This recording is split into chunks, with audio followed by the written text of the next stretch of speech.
आपको बता दें कि 18 तारीख तक सदन की कार्रवाई स्थगित कर दी गई है। क्या कुछ कह रही है मायावती बीएसपी सुप्रीमो, वो सुन लेते हैं। लोग हैं तो उनका वहां पर इन दंगों में बड़े पैमाने पर उत्पीड़न हुआ है और जाट बरादरी के साथ साथ धार्मिक अल्पसंख्यक समाज में से जो मुस्लिम समाज के लोग हैं तो उनका भी बड़े पैमाने पर इन दंगों में उत्पीड़न हुआ है और हालात इतने ज्यादा वहां पर खराब है, बेकाबू हो गए हैं एक तरीके से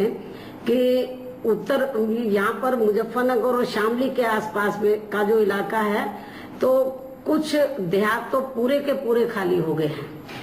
कहीं पर मुस्लिम समाज के लोग गांवों को छोड़कर चले गए, कहीं पर हिंदू समाज के लोग और खास तौर से जाट बरादरी के लोग गांवों को छोड़कर चले गए हैं। हालत बहुत ज्यादा खराब है और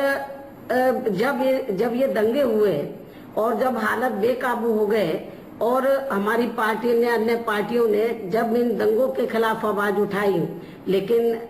उत्तर प्रदेश की सरकार वहां पर जागी नहीं और वो शांत रही और वहां पर दंगे उन्होंने होने दिए,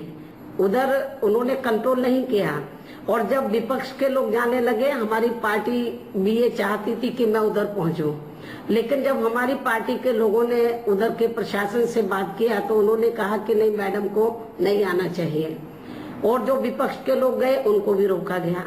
तो ऐसा इसलिए वहां पे किया गया कहीं उनकी जो कमजोरियां हैं तो वो ना जनता के सामने आ जाए। और खास तौर से उत्तर प्रदेश का जो मुख्यमंत्री है तो वो वहां पर कल जो जल्दबाजी में उधर गया है, वहां पे दंगा जो ग्रस्त एरिया का जो दौरा करने के लिए गया, मुजफ्फरनगर, शामली या उसके आसपास, तो मैं ये समझती हूँ कि वो इसलिए गया जब उनको मालूम पड़ा कि सेंटर की ओर से माननीय प्रधानमंत्री जी या अन्य लोग भी उधर आज पहुंचने वाले हैं, तो उनको लगा कि कहीं मुश्किल ना और खड़ी हो जाए, तो वो अपने बचाव के लिए वो केवल खाना पूर्ति करने के लिए कल वो उधर दंगाग्रस्त एरियो का दौरा करने के लिए गया, लेकिन किया कुछ नहीं वहां पर दौरा करने के बाद। और इसके अलावा मैं आपको ये भी बताना चाहती हूँ कि आज जो माननीय प्रधानमंत्री जी, उनके साथ में यूपीए की चेयरपर्सन श्रीमती सोनिया गांधी, उनका सुपुत्र श्री राहुल गांधी, आज जो उधर मुजफ्फरनगर या आसपास के इलाकों में जो दंगाग्रस्त एरिया का दौरा करने के लिए गए या दंगा पीड़ित लोगों से मिलने के लिए गए, तो इसके बारे में मेरा यही कहना है कि माननीय प्रधानमंत्री जी को ठीक है, मानवता इंसानियत के नाते और अपनी जिम्मेवारी को निभाते हुए, क्योंकि वो पीएम के पद पर है, उनकी जिम्मेवारी भी बनती है सरकारी तौर पर भी और नैतिकता के आधार पर भी, खास तौर से सरकारी तौर पर, क्योंकि वो। तो बीएसपी सुप्रीमो मायावती यहां पर सीधे अखिलेश सरकार पर हमला करते हुए और ये सवाल उठाते हुए कि उस वक्त कहां सोई हुई थी सरकार जिस वक्त दंगा हो रहा था, और ये 10 दिनों के बाद जो अखिलेश यादव वहां जा रहे हैं, क्या खाना पूर्ति करने के लिए जा रहे हैं। हमारे साथ मानस श्रीवास्तव हमारे संवाददाता इस वक्त जुड़ चुके हैं। मानस, जिस तरीके से पूरा विपक्ष इस मसले को लेकर एकजुट नजर आ रहा है, कहीं ना कहीं एक बड़ी मुश्किल यहां पर साबित हो कि अखिलेश सरकार के लिए।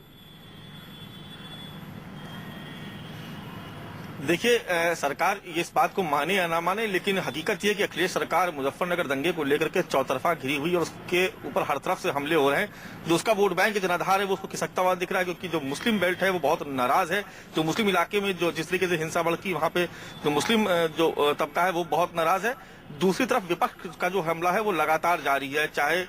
बात मुजफ्फरनगर की जाए, वहां के जो स्थानीय जो नेता है विपक्ष के वो वहां पर लगातार हमलावर है। सेंट्रल से प्रधानमंत्री का दौरा और जिस तरीके से पीएम ने सवाल खड़े किए सुरक्षा व्यवस्था को लेकर के, उन्हें कहा कि सुरक्षा दी जानी चाहिए, वहां पर जो दंगा पीड़ित इलाके हैं वहां पर सुरक्षा बढ़ाई जानी चाहिए, निश्चित तौर पर सवाल खड़ा करता है। और सबसे अहम बात की विधानसभा में आज पूरा विपक्ष एक साथ नजर आया, सरकार के खिलाफ